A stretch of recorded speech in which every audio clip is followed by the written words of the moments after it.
Dawn, the FAA was able to confirm two details with us. The first is that the plane did not crash due to weather last night. The second is that it didn't crash due to a lack of fuel. Now, they're still investigating to determine the cause of the crash. Alyssa, the National Weather Service has issued a dust storm warning for this area until 4:30. And as you said, IDOT and ISP have closed down I-55 from mile markers 82 to 63, which is the same section that was closed down yesterday. This rally is organized by Resistor Sisterhood and Planned Parenthood of Illinois. Both of these organizations are against federal restriction on medicine abortions. What should have been a day of celebration turned into a day of tragedy for the Park family. Parks Place Child Care Center should have celebrated their 5-year anniversary today. Instead, their building was destroyed by a tornado. Two big names here in Springfield politics facing off in the mayoral race. Current incumbent Jim Langfelder is going against the current treasurer, Misty Buscher. And everyone is just so excited. We're right here on the red carpet, so we get kind of that first look at people all dressed up and ready to go. There are expected to be 350 honored guests today, as well as 450 volunteers. Karen and Alyssa, as those temperatures continue to heat up, the city of Springfield says they're prioritizing safety. Senator Turner told me today that the overall goal of this is accountability. She says with more footage from medical responses, care should improve across the state. Body cameras for EMS workers. Think about this. If there were no video, what would you have? You would have Earl dead. You would have two paramedics who said, you know, he was threatening us. We had to strap him down. We had to restrain him. And it would be their word against nobody's. It's a change the NAACP and family lawyers have called for since the death of Earl Moore Jr. It's because they will tell the true story. I mean, Earl's voice is being heard from the dead, being heard from heaven. So I believe by those officers wearing those body cameras told the story that would have been gone untold for so long.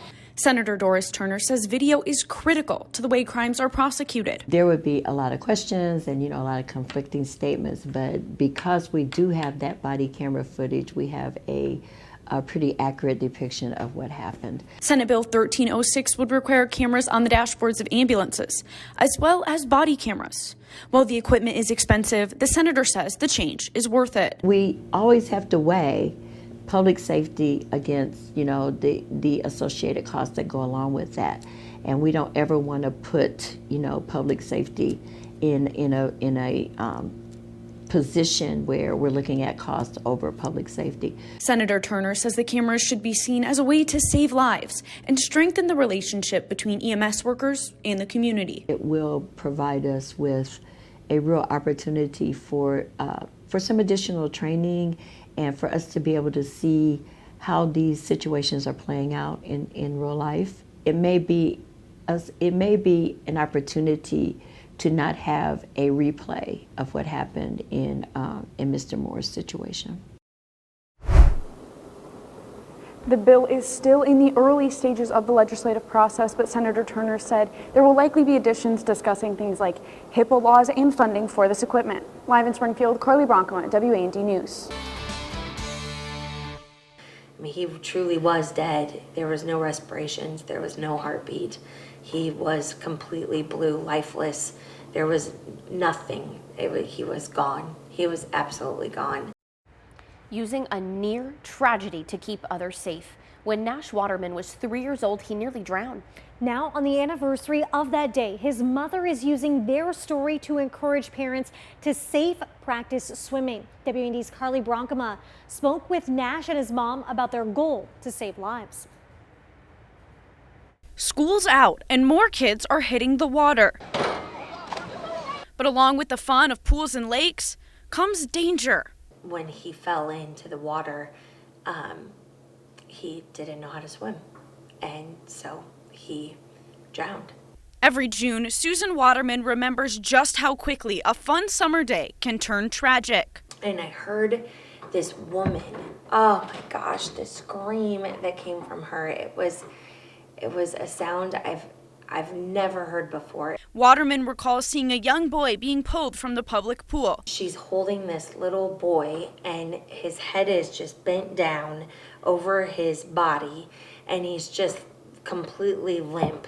The experienced nurse rushed to help. I rounded the corner, and I looked down at the little boy on the concrete, and it was Nash. It was my son.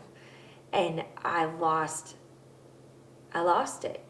After 3 rounds of CPR, Nash started breathing again. I was in the ambulance, and I remember people they were yelling and taking an IV and taking shots. Susan always made sure to keep a close eye on the kids near the pool, but she had taken Nash's puddle jumper off so he could dry off because he was cold. He was so cold, and he was just shaking so bad. So I took his puddle jumper off of him, and I put his towel around him really tight. Now the 12-year-old and his mom are sharing tips about swim safety. Their number 1 tip: don't buy blue swimsuits. He was blue, and the pool was blue, and the water was blue. The rope he was under was blue. And it was just horrible situation. Even now, Susan buys Nash bright swimsuits like these. Why I do the education I do is because if I can help prevent the pain and anguish that I have felt over the years.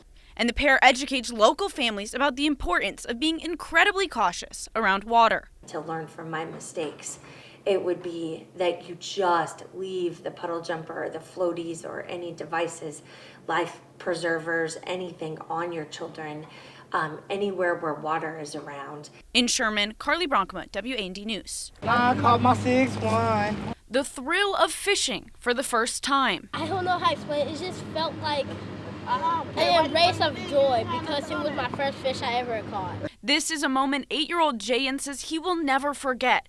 And this joy is what inspires volunteer Herb Dreyer to keep throwing this event. You can tell when somebody catches a fish because they're excited. And a lot of these kids, like I say, have never touched a fish or caught a fish before, so it's just a totally new experience for them. More than 25 students from South Shores Elementary came to Fairview Park to fish with their parents and grandparents. Volunteers with the Kiwanis Club taught the kids and their parents the basics of fishing. You know, a lot of adults don't know how to, may be able to go fishing, but they can't catch fish. And just a few simple instructions, you know, the size hook to use, the size piece of bait, where to fish in the water. The kids learned how to cast and also how to get over their fear of slimy worms and fish. They're telling me how to use a fishing rod without hurting people.